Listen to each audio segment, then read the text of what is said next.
Hello and welcome to another Wraggys homebrew revisit. So the proper review, and hopefully you can actually hear me this time. Hopefully no issues with the mic. I've took the frame off that used to go around it, cleaned out all the holes, and generally don't use it anywhere but the beer room now. But in any case, so gifted to me very kindly by Peter Dowden. This is the Festival Winter Spiced Beer. I can't remember the actual name of it. It slipped from my blooming memory. I had a bag of sugar to it, so it came out, and it did brew it all out as well. It came out at 7.88%, so it's got a good ABV. So, as you can see, it says win on the bottle, yeah, for winter.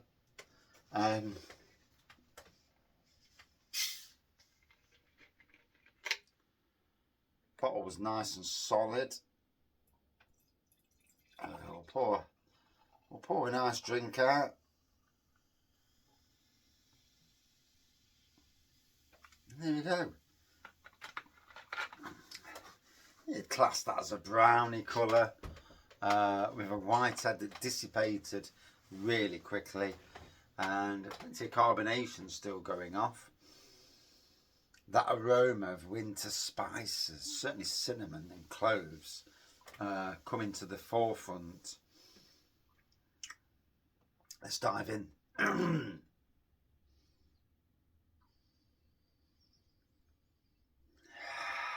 Oh, is the ginger in this? I can't remember if there is or isn't.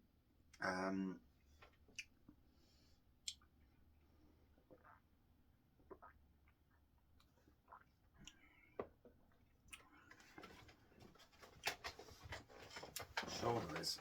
Get a nice bit of fire in the background. For me, proper. Reminds me of Bulldog's Yule Brew.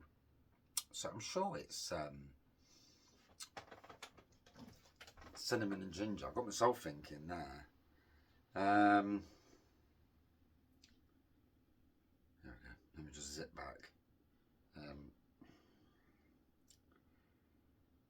Quick Google, just to appease myself.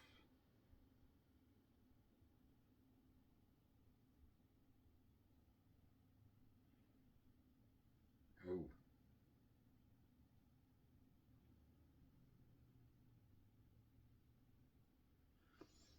Hello. Someone posted something.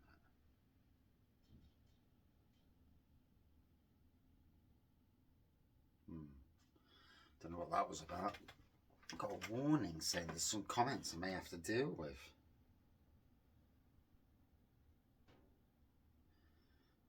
Interesting.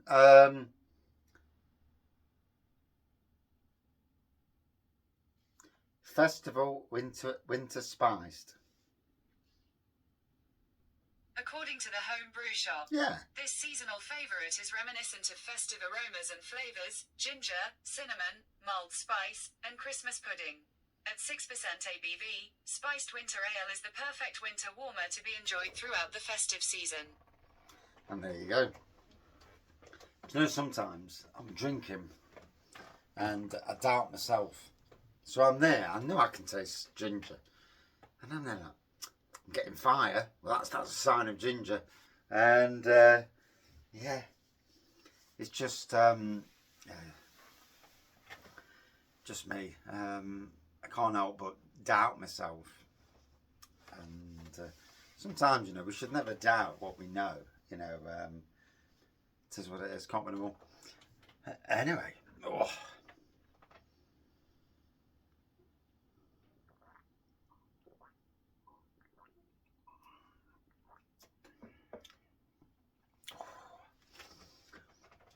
The cinnamon, cloves and ginger are the big winners there.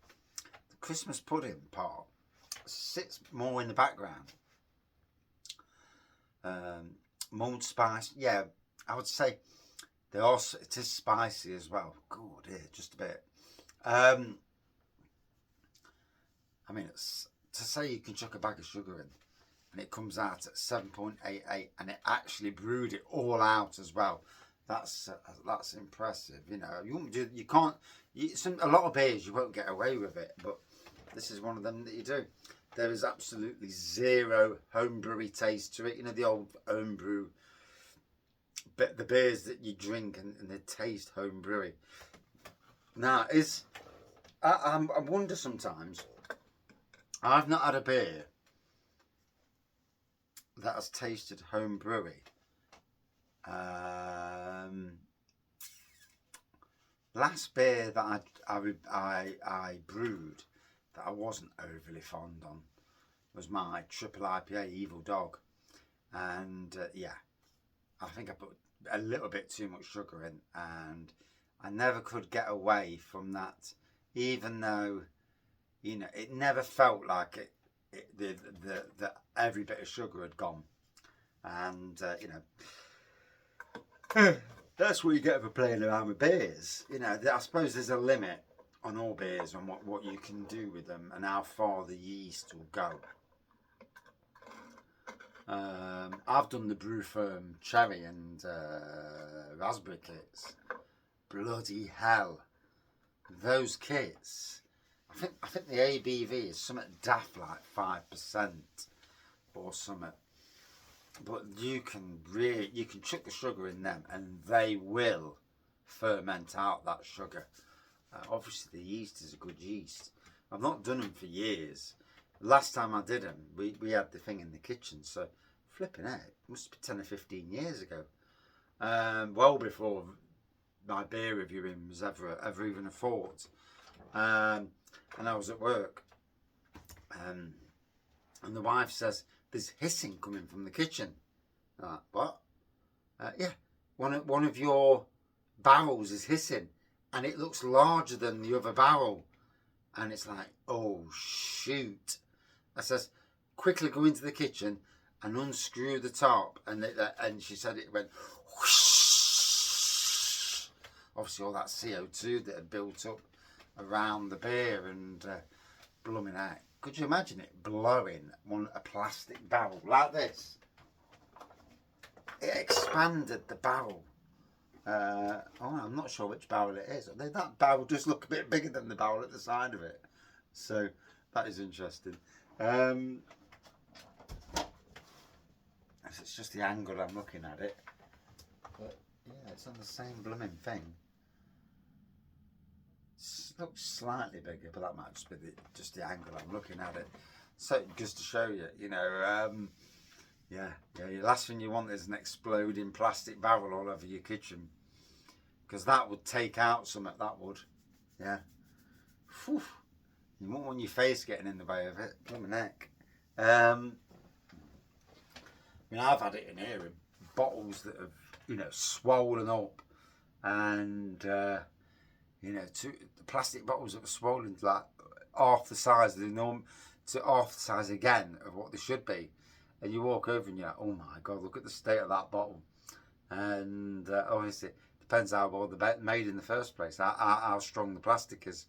It's funny, them bottles never actually go back down to their size. Obviously, they got expanded, that's it. Yeah, funny. Although it weakens them, obviously, so yeah, probably a good thing not to reuse.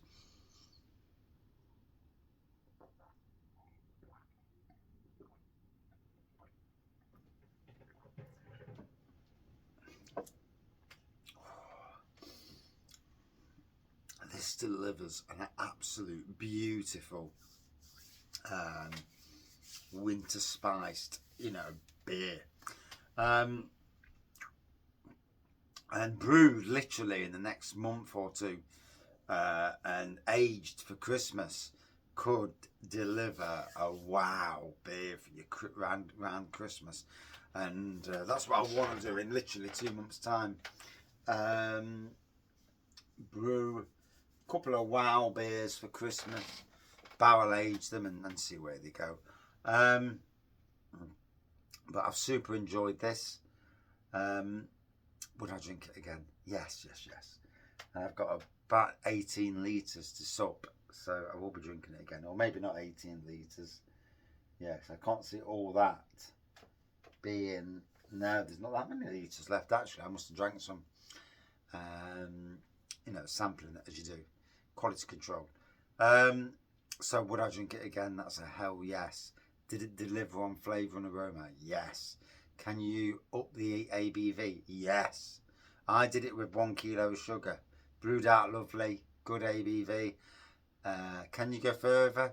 I don't know. You know, I would assume there's limits. Out of 5. Oh, God. If I'm scoring it against sort of a homebrew, it absolutely hit the nail on the head. It's turned out great. You know, you can't say any better than that. I find that dark beers always turn out better than the lighter beers. I've had less success with lighter beers than I have with dark. In homebrew anyway. And all grain. Let's not go down the all grain road.